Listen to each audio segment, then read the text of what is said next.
Finishing the perek. A lot of interesting halachot l'maaseh coming up, practical halacha. So let's take a look at Mem Beis Amud Aleph 42a, 42a 4, 42a4.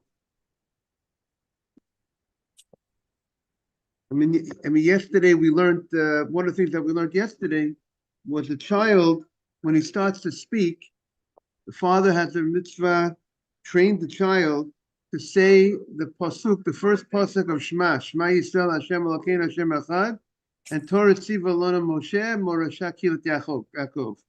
And the Rambam says you start teaching the child first Torah Tziva Lona Moshe. Then you teach him a little bit of psukim, a little bit psukim until as time goes, you obviously do more and more. And the question is, what is this age that you have to teach your son Shema Yisrael Hashem Elokeinu Hashem Echad? That pasuk. The Aruch HaShulchan says when the Gemara says when a kid's able to speak, that means when he's able to he has control of his language. Now it's not just speaking over here, proper speech, which would be around maybe 4 years old. That age, which is like kindergarten age, they need to say the Shema Yisrael Hashem Elokeinu Hashem Echad. So I'm thinking, Jaime, maybe I should talk to you about this. I wanted to talk to the rabbis in the elementary school, my yeshiva. Do the kids say the pasuk of Shema Yisrael Hashem Elokeinu Hashem Echad in kindergarten, 3-1a? Because according to the Gemara, the father's responsibility is to teach him the pasuk, to train him, which to me would seem to be every day. The child has that responsibility. It's really the father's responsibility to train the son to say this one pasuk of Shema Yisrael Hashem Elokeinu Hashem Echad.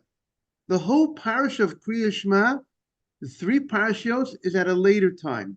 That's a discussion halacha, whether the kid is 6 or 7, 12, or whatever age. There's discussion about the whole Shema.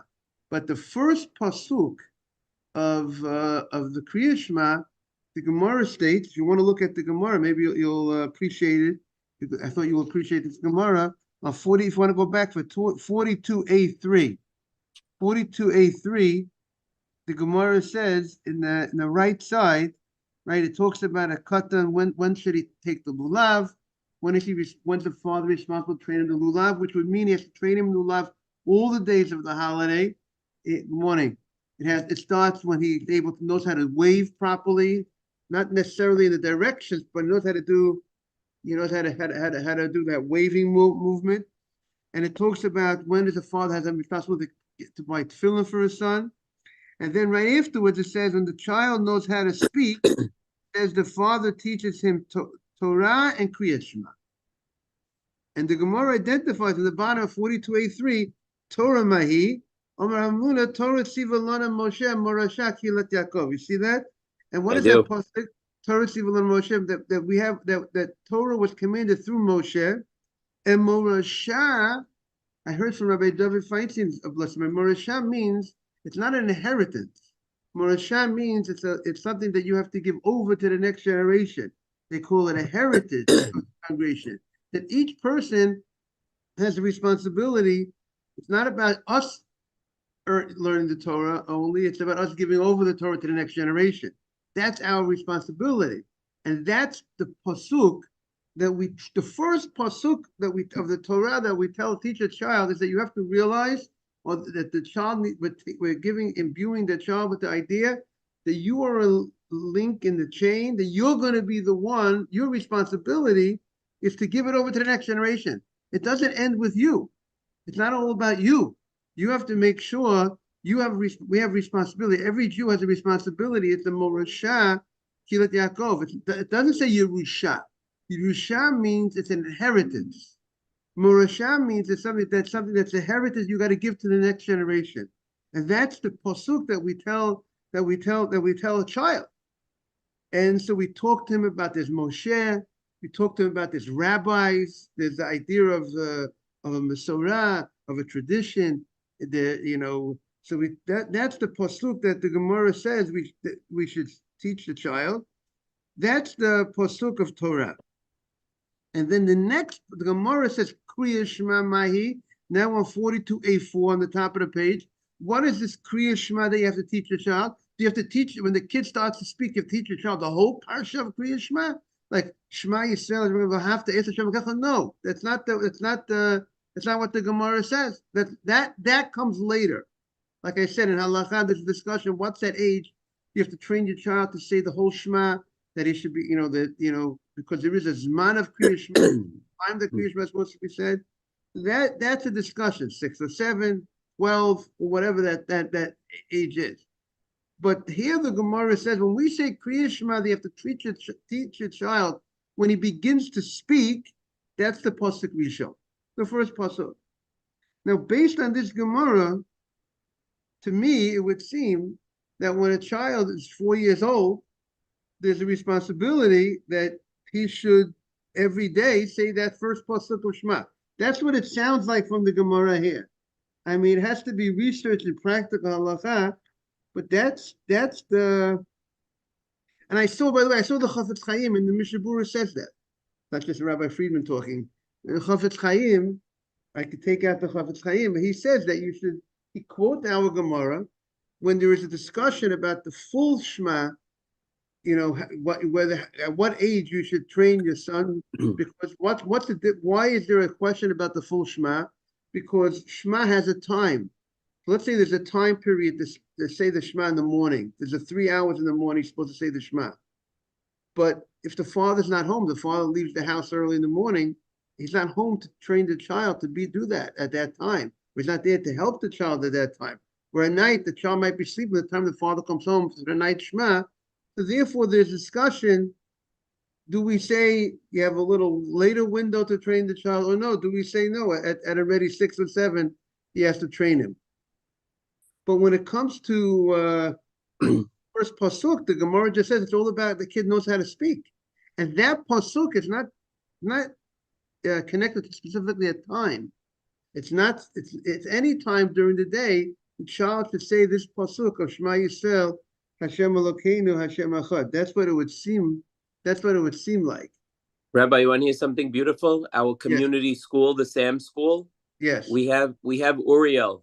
You know Uriel right. In our shul? Yes. He teaches the young children. Morning, Simon. And I could tell you this: 3-year-olds and 4-year-olds are not only reciting the first pasuk of Shema. He teaches them to do the entire Shema out loud. And on Shabbat, you could come to our shul and see 3- and 4-year-olds saying the whole Shema out loud for the whole kahal. That's beautiful. It's zechut to Uriel. Zechut to you too. Thank you. Everyone working together. Rabbi, I meant to ask you. Somebody was telling me about a concept that if you don't build yeshivot, you could have all the Beit Knesset you want in a community, but the community won't survive without the yeshivot for the children, obviously, into the future. Did something go wrong on the Lower East Side? Were they lacking? Because there are more shuls than there are schools. Right. So I think the Lower East Side there were more yeshivot, but what happened was as the neighbor got smaller, the yeshivot moved out. There was the yeshiva RJJ that had 1,000 kids at one time. Uh-huh. So I think the problem maybe was, it could be, I think that what they say is the following. They say, good morning, Simon, again. They say that in America, in the late 1800s, in the early 1900s, they built a tremendous amount of synagogues. Thousands and thousands of synagogues were built throughout the United States. The Lower East Side itself had, who knows how many, hundreds of synagogues. But how many yeshivot, how many on your hand, you had maybe 3. I mean, the MTJ, Mesivta Yerushalayim, was built in, let's say, 1909. What happened from all the millions of Jews that came in the late 1800s? But that's one yeshiva. It can't service so many kids. Then you had another, RJJ was built maybe in 1921. So you had this period when the Jews came to America, of millions of Jews from 1880 to 1920 until wherever they started cracking down on and very few yeshivot were built. And that was the problem. people put money into synagogues. They built, some of them built beautiful synagogues, but they didn't build yeshivot. Uh-huh. And they said the kids went to public school, so they had the Talmud Torah after school. But Talmud Torah doesn't So they lost the future. They lost the future. That's what people say. They put the money into synagogues. They kept on building synagogues. And the people of the yeshiva of MTJ, Rav Moshe Feinstein Yeshiva, it was originally built as a synagogue, I was told. But the people in the synagogue were very smart. They turned it into yeshiva. They added the yeshiva as part of the, so that was the big mistake of the Jews, turning back the clock, that was the big mistake. And then the kids went to public school, and then we see what happened to them. Yeah. Okay, so that's I thought fascinating, but Jaime, like you said, but there is Shabbat. They come here. Let's say Sunday. Sunday, there's no school, and I doubt the school on Sunday. So, but the father has that responsibility to make sure. Did your son say today, Shema Yisrael Hashem Elokeinu Hashem Echad? At what age though? Not at 3 and 4. At 3 and 4? I'm saying it would seem at the age of 4, just this pasuk. That's what, just one pasuk. Shema Yisrael. Today we say Shema Yisrael Hashem Elokeinu every day. It's like our declaration of as a Jew. That's when it comes out from our Gemara. It says when the kid begins to speak, and you're supposed to tell him Shema Yisrael Hashem Elokeinu Hashem Echad. That one pasuk. So I think that needs to be part on Sundays when kids are off from school. That should be part of the curriculum. And also, the Gemara says when he begins to speak, he should say Torah Sivalona Moshe Mora Shakilat Yaakov. So, but it could be there. It's idea of teaching him Torah. So, right. A child when he's 4 years old, you could start teaching him a pasuk. So on Sunday, 7 days a week, it would seem to me, the idea of this training is not a specific day of the week. 7 days a week, a child should learn something, depending on his age. But every day there should be some Torah in the life of a child, and every day there should be at least this pasuk of Shema Yisrael Hashem Elokeinu Hashem Echad. Okay, so I thought it was a very interesting Gemara, Jaime. That's why I thought you would appreciate hearing this fascinating Gemara. Sure, okay. Thank you. We are on 42A4. 42A4 on the bottom of the page, on the right side. Hayodea lifros kapov. Once a child reaches an age that now the reason why we're getting into children, talking about children, is because the Mishnah had stated what's the age that you have to train the child to do the mitzvah of lulav. And the Mishnah stated when the kid is capable of shaking the lulav. Once he's able to shake the lulav properly without breaking it, without dropping it, and he has that ability, that maturity, that's the time. So once we got into that, the Gemara brought, to discuss other issues of child responsibility. At what age is the responsibility to train him for mitzvot? Now, this idea of the child saying the pasuk, the first pasuk, or the child, that is the father's responsibility. The kid is a kid, but it's the parent's responsibility to train the child. So the Gemara says, "Hayudea lifros kapov." If a child is of age that he knows how to raise his hands to do birkat kohanim, you have to be able to raise your hands, and they raise their hands in a certain fashion, the separation of their fingers. But he's able to knows how to give the bracha. He knows how to do birkat kohanim. So when it says Yodea, he knows how to lifros kapav. So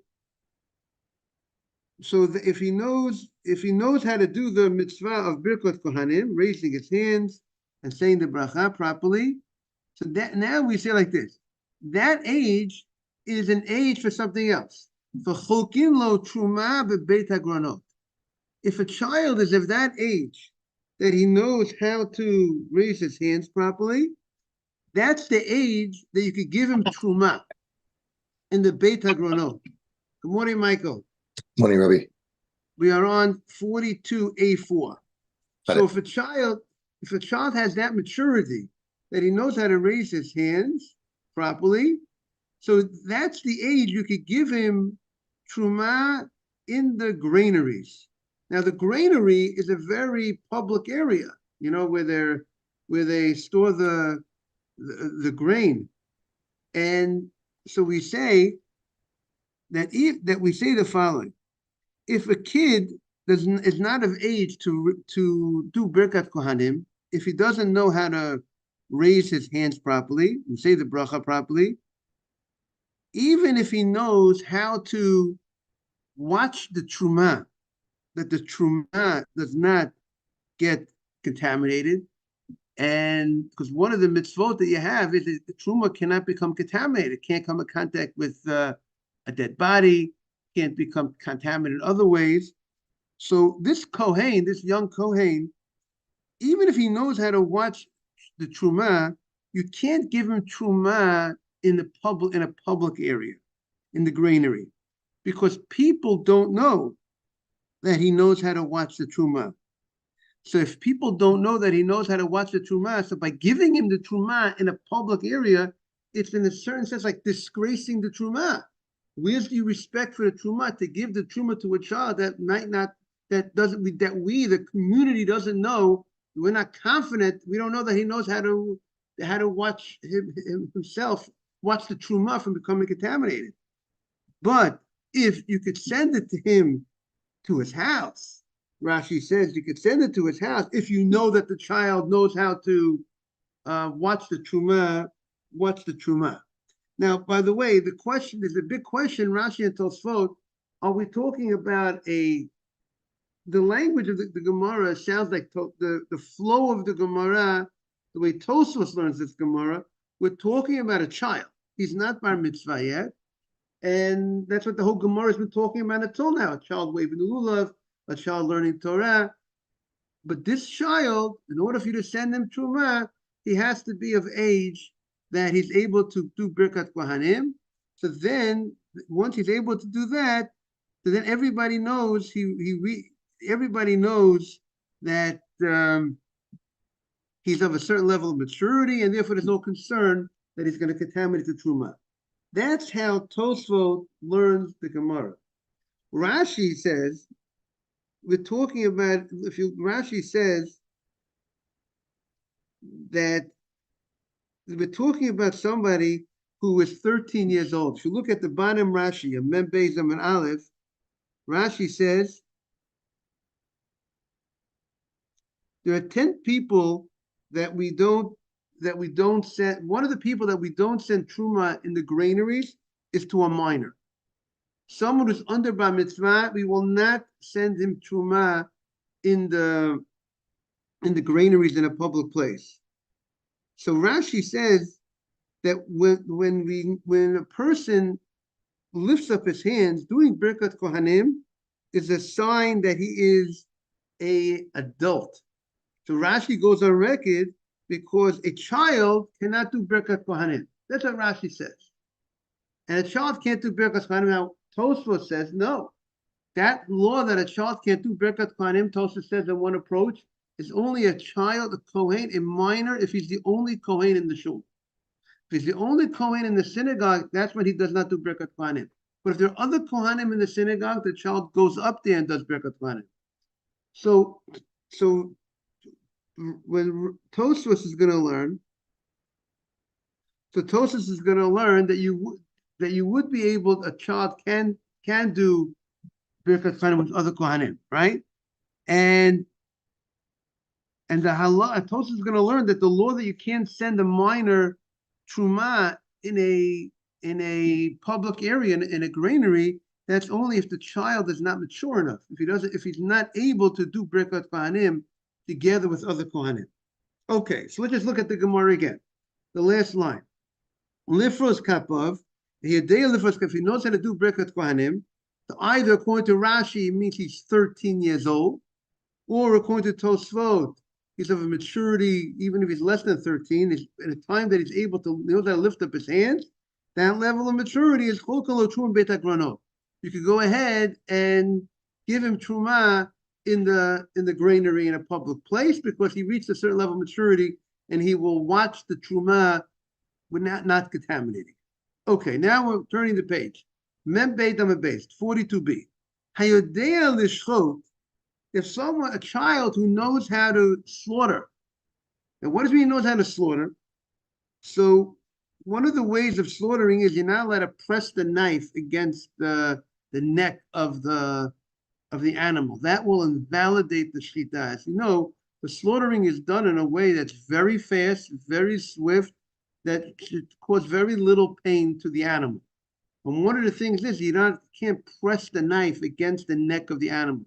The knife has to be moving up, molech umevi. You're moving it up and down when you're slaughtering the animal. And another thing of the shechita is that you can't stop in the middle. You can't start the slaughtering and pause. It has to be, constant movement.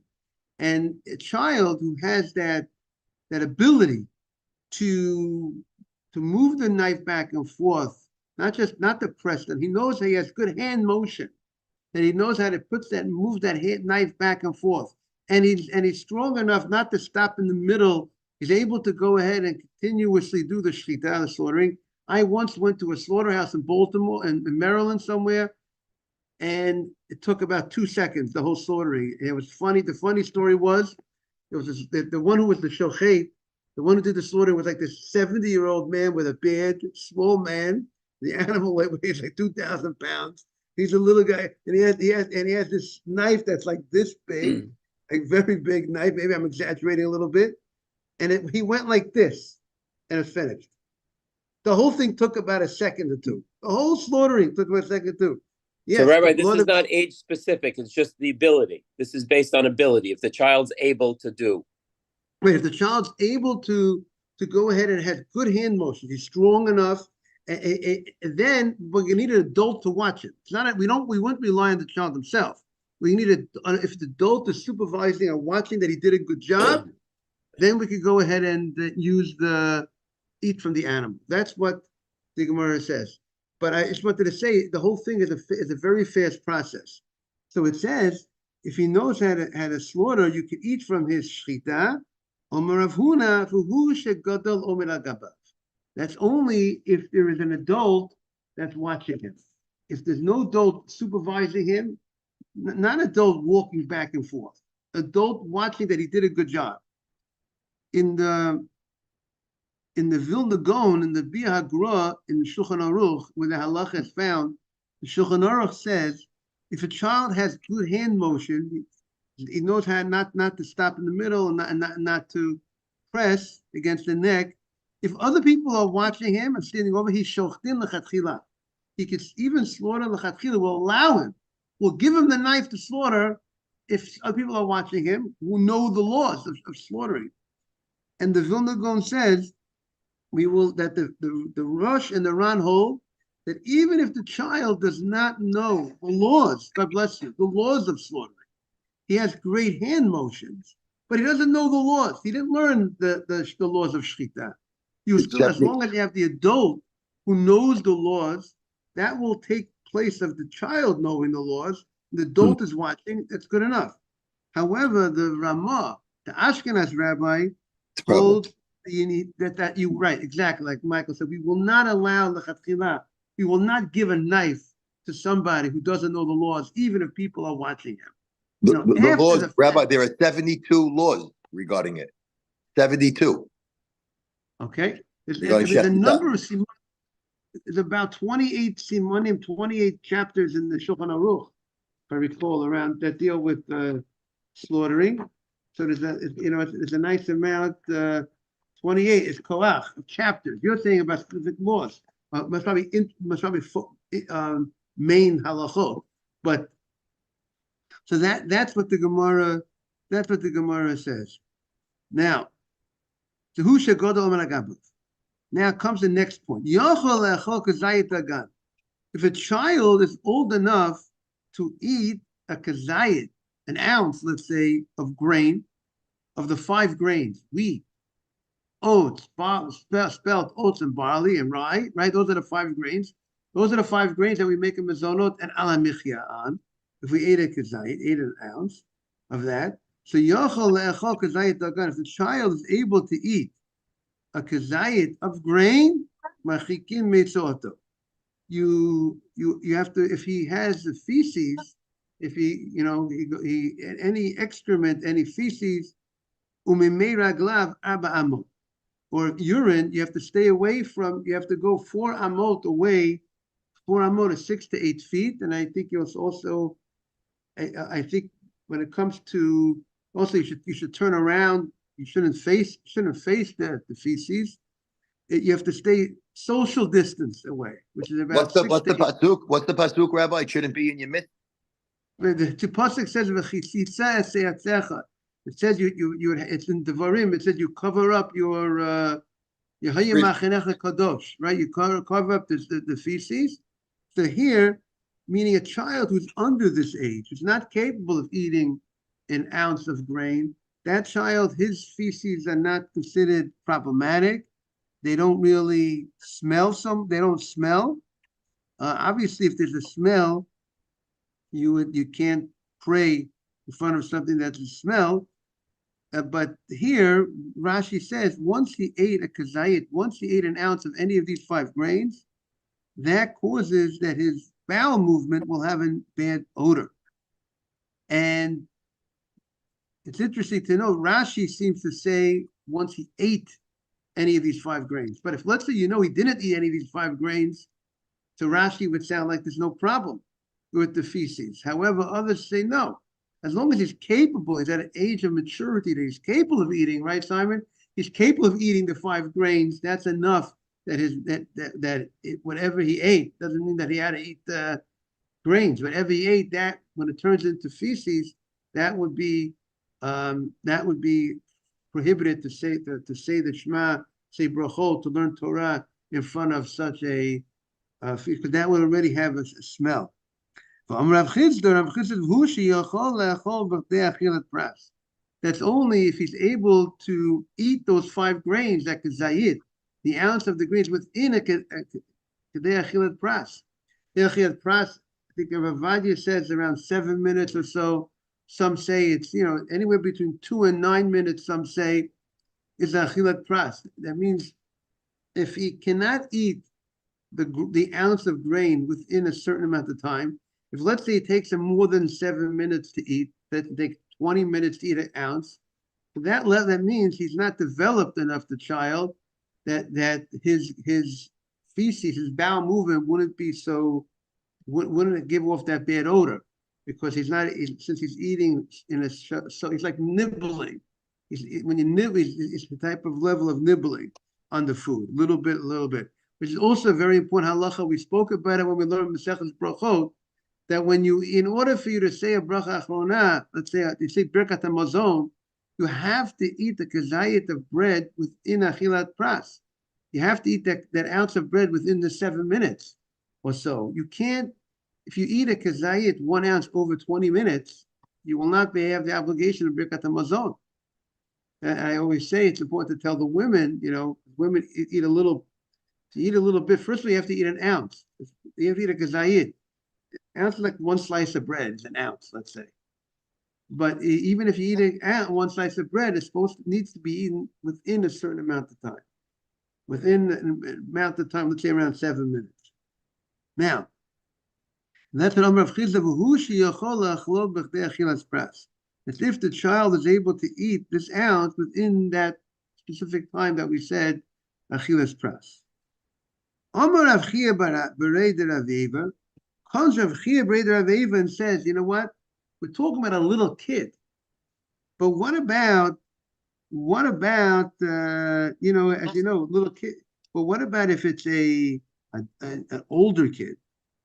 Gadal. So here, when we say gadal, they say that gadal here means a 6 or 7 year old. I think like a 6 or 7 year old child.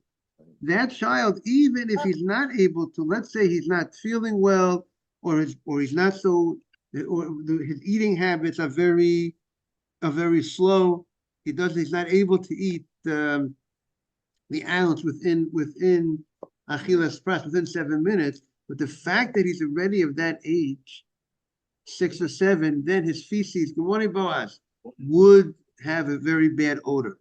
So therefore, we say if he's 6 or 7, you can, if he had and he has movement, bowel movement, feces, you cannot say the Shema, learn Torah, say brachot in front of such a feces. So even though the child cannot eat the ounce of grain within that amount of time, but since he's already 6 or 7, so that will, his bowel movement will have a foul odor, and therefore you will not be able to, it's considered problematic to say the Shema in front of that.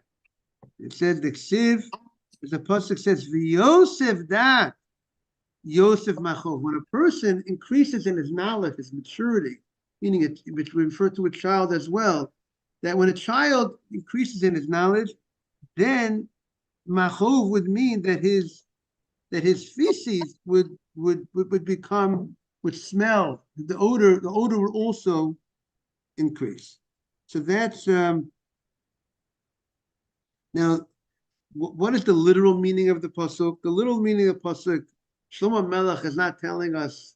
He's not coming to tell us that, you know what, when a child gets older, his feces smells. You know, that's not the main intention of Shlomo Melech. So the Even Ezra says, when a person thinks a lot about what's happening in the world, it'll bring you pain. Bring you pain. It's machov, it's ke'ivah. Machov is pain.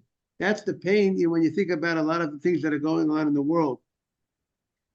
The Rashi says, when you rely on your wisdom too much, you're overly confident. You know, there are some people that are overly confident in themselves. They say they're very, they say they trust themselves too much. They say, you know what, I know how to travel close to Shabbat in a way that I'll never make it. I'll never be late. I'll never come late Friday to Shabbat. I'll always make it on time. They think they got everything down packed. Got the train system down packed. All the travel, right, Boaz? They think they got everything packed. They got the GPS, they got the ways. They know, and they're overconfident in their wisdom. You know what? It brings to sin. Sometimes you make mistakes. So it says, Rabbi, I'm smart enough. I could spend a lot of time with this woman. I won't sin. Don't worry, Rabbi. I'm a smart guy. I'll hang out with her. I won't do anything, Rabbi. Yeah, you think you're too smart for yourself. You think you're very smart. You think you're able. That's what. If you Yosef dat, you're so smart. You know that you met people in this world like that, right? They're so smart. They're too smart for themselves. You hear that expression? They're too smart for themselves. They get themselves in trouble, but they think they're so smart. So that's what the pasuk says. That someone who overly relies on you. It's good to be confident in yourself. Don't overly, be confident in yourself. I wanted to say, Megillat Esther's coming up soon, right? And I had a thought that morning when Achashverosh has a problem, right? He has a problem. Vashti. He asked Vashti to come. He wanted to show her off, right? This is the way of goyim, showing off the women, right? It's not a Jewish way. He wants to show her, like it says, he has a party, makes a party, and everybody is.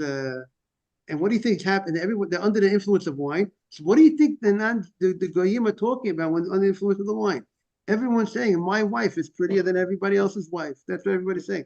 And Achashverosh says, my wife is the prettiest. I got the most prettiest wife. So he wants her to come out, not dressed, and show up. And she would have been happy to do it. Good morning, Ralph. Good to see you, Ralph. Good morning, Rabbi. She would have been, every minute counts, Ralph. She would have been happy to do it. But the only thing was, Hashem punished her with leprosy. She got leprosy all over her body. She got spots all over her body. And therefore, and the reason she used to make the Jewish girls on Shabbat not dress properly, and she made them work on Shabbat with not modestly. So Hashem punished her, was on Shabbat, but on Shabbat, she was naked. She used to make them walk around naked. Right. And so and therefore Hashem made her that her body became full of tzaras, full of leprosy. and she refuses to come to the king because she looked bad. She has all these spots. So Achashverosh, it says, he was burning angry. He's angry. It says he got angry, and the anger was burning in him, which shows you under the influence of anger, what could he do? And he killed her eventually. But so, Rabbi, what they taught me when I was a kid, that she had a pimples, not the story? Pimples, more tzara. We say more leprosy. Same thing, They hey, told you same thing, pimples. same thing. We wouldn't know what tzara was when we were kids. Right. I think Age Yeah, appropriate. chickenpox. Age appropriate pimple. exactly. Yeah, Right. So what happened? Achashverosh is angry, but what does he do? He has advisors to ask. He has advisors, and he takes counsel. So I wanted to say, you see, a king understands you don't make moves on your own. You don't make big moves. You consult with people. So sometimes people, if you consult with people, they maybe they'll give you some good advice. It says Shlomo Melech, it says Shua, salvation is berov your ways. When you consult with good people, obviously, they have good people to consult with. They come up with ideas, answers to your questions. When a person relies too much on his own wisdom, he doesn't ask other people. Doesn't seek the counsel. That's what Shlomo Melech is saying. Yosef that Yosef machov. The more smart you are and you overly rely on it, you're going to create trouble for yourself. Yosef machov. Play for yourself. But this pasuk is saying, it's alluding to this idea that not only, it's also alluding to the idea that the more mature you get, we're saying that it's his feces will become also more odor, have more odor. Now, Yachal Echal Kazayit Sli. Now, a child, if he could eat a kazayit 1 ounce of roasted meat, the carbon pesach is roasted, barbecued over the fire. It's not cooked; it's roasted. One of the things is roasted meat. The Sefer HaChinuch says that's a rich man's meat, barbecue. It's not. That's the way you sell it. It's old. And therefore, what do you say, Simon? That's what they barbecue. So right, and we're celebrating as free men. So we celebrate like in the real fancy way. How do we celebrate? We don't roast. We got a barbecue. We barbecue the car. How do you like that, boys? The crumpets is barbecued over a fire. That's now. So a child, that to count the child in, there's a mitzvah. You have to, in order to be part of the Korban Pesach, you have to be counted in. When they slaughter you, they have you in mind. They count you in on the Korban Pesach. In order for a child to be counted in the Korban Pesach, he has to at least, there's a minimum age. What's the minimum age? He has to be able to eat 1 ounce of roasted meat, because that is the halacha. So you have to eat you have to eat a kazayit of the Korban Pesach. So therefore, if he's able to eat a kazayit of the Korban Pesach, then you go ahead and you count him in as part of for the mitzvah of Ishchitat. You can already count them in. Thank you for coming. But if not, the Rashi says, if he's not able to eat a kazayit of roasted meat, you cannot count him in. If he can't eat a kazayit of roasted meat, because it says in the pasuk, it has to be Rashi, it has to be capable of eating properly. And that's what the Gemara is. You have a person according to his eating, capable of eating. So if he's capable of eating, but if he's not able to eat a kazayit, then you cannot slaughter the Korban Pesach for him. Tosfos points out that cooked meat is easier to eat. I mean, Tosfos says if he's able to eat cooked meat and he can't eat roasted meat, we go after the roasted meat, because it's the roasted meat that you need to eat for Pesach. So therefore, in order to count the child into the Korban Pesach, he has to be able to eat a kazayit of roasted meat. And the Gemara says, Rabbi Yehuda says, not only a kazayit of roasted, that's not enough, Rabbi Yehuda says. Yehuda says, he's able to separate in the food. What does that mean? If you give him a rock, he's not going to eat the pebble. He doesn't eat things that is not appropriate for him to eat. No case of no srav is zorko. You give him a rock, he throws it away. You give him an egos, you give him a nut, a walnut with no low, and he takes the walnut. That he knows why he's at a level of maturity, not just to eat a kazayit, but of roasted meat, but he also knows what's food, what's not food. He doesn't put those things in his mouth. He doesn't put inappropriate things in his mouth. That is the age. He needs to have that level of maturity to count them into the Korban Pesach. We should return to review this parak again in the future. Mazel tov, we finished the parak. Tomorrow we'll start a new parak. Let's bring more people in for the class. New parak. It's always a good excuse to bring more people. We never Michael, need do some recruiting, Mike. Okay, you got it. Love it. Nicole, Thank you, talk. Rabbi. Have a great day, everybody. All the best. Great day, Rabbi. See you You later. too. And Ralph, good to see you on. That's Thank you, Welcome Michael. back, Thank you, Ralph. Michael. Bye-bye. Bye-bye. Have a great day. Ralph, how you doing, Ralph? Okay, I'm good. You're in Yeah. very good. All the Well, best. yeah, I gotta leave soon. I guess have to get to the shore at 8 Great. o'clock. Great. Okay. Beautiful. Have a Thanks. great day. Bye-bye. Thank you.